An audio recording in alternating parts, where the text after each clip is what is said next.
ಲೈಫಲ್ಲಿ ನೀವು ತುಂಬ ಹೈಜಿನಿಕ್ ಆಗಿರ್ತೀರ ಇಲ್ವಾ ನನಗಂತೂ ಗೊತ್ತಿಲ್ಲ. ಬಟ್ ನೀವು ಇಟ್ಕೊಂಡಿರೋ ಮೊಬೈಲ್ ಪೌಚ್ಗಳಂತೂ ಕ್ಲೀನ್ ಮಾಡ್ಕೊಂಡು ಇಟ್ಕೋಬೇಕು.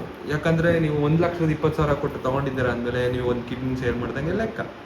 ಸೊ ನಮ್ಮ ಬ್ರೋ ಅವರು ಎಷ್ಟು ಡೆಡಿಕೇಶನ್ ಆಗಿ ಕ್ಲೀನ್ ಮಾಡ್ತಿದ್ದಾರೆ ಅಂದರೆ, ಈಗ ಹೆಂಗೆ ಗೊತ್ತಾ, ಏನು ಗೊತ್ತಾ, ಖುಷಿನೇ. ನಾವೆಲ್ಲ ಈಗ 35,000 ರೂಪಾಯಿ ಮೊಬೈಲು ಹೆಂಗಂದ್ರೆ ಹಂಗೆ ಕ್ಲೀನ್ ಮಾಡ್ಬಿಡ್ತೀವಿ ನಾವು.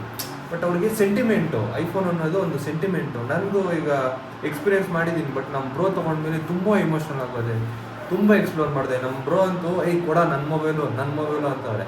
ಬ್ರೋ ಪ್ಲೀಸ್ ನನ್ನ ಎಕ್ಸ್ಪ್ಲೋರ್ ಮಾಡೋಕ್ಕೆ ಬಿಡಿ ಅಂತ ಹೇಳಿ ಮೊಬೈಲ್ನ ನಾನು ಎಕ್ಸ್ಪ್ಲೋರ್ ಮಾಡ್ತಾ ಇದ್ದೀನಿ. ಐಫೋನಲ್ಲಿ ಏನೋ ಇದೆ, ಏನೋ ಐಫೋನ್ ನಾನು ಎಲ್ಲ ಕ್ರಿಂಜು ಚಪ್ರಿಗಳು ಅದಿದು ಅಂತ ರಿಸರ್ಚ್ ಮಾಡಿದೆ. ಬಟ್ ನಾನು ಅಕ್ಸೆಪ್ಟ್ ಮಾಡ್ಕೋತೀನಿ, ಬೇಕಾದ್ರೆ ನಾನು ಚಪ್ರಿ ಅಂದ್ಬಿಡ್ತೀನಿ. ಆ ಕ್ಯಾಮ್ರಾಗೋಸ್ಕರ ನಾನು ಇದಾಗಿದ್ದು ಅಂಡರ್ಸ್ಟುಡ್.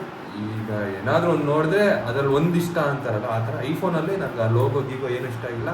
ಆ ಕ್ಯಾಮ್ರಾ, ಆ ಸೋನಿಕ್ ಅನ್ನೋ ಥರ ನಾವು ಈ ಆ್ಯಂಡ್ರಾಯ್ಡಲ್ಲಿ ಬಂದು ಸೋನಿಕ್ ಸೆನ್ಸರು, ಬೇರೆ ಬೇರೆ ಸೆನ್ಸರ್ಗಳನ್ನ ನಾವು ಮೆನ್ಷನ್ ಮಾಡ್ತೀವಿ. ಬಟ್ ಇದು ಐಫೋನ್ ಸೆನ್ಸರ್ ಅಂತ ನಾವು ಇಂಟ್ರೊಡ್ಯೂಸ್ ಮಾಡ್ತೀವಿ.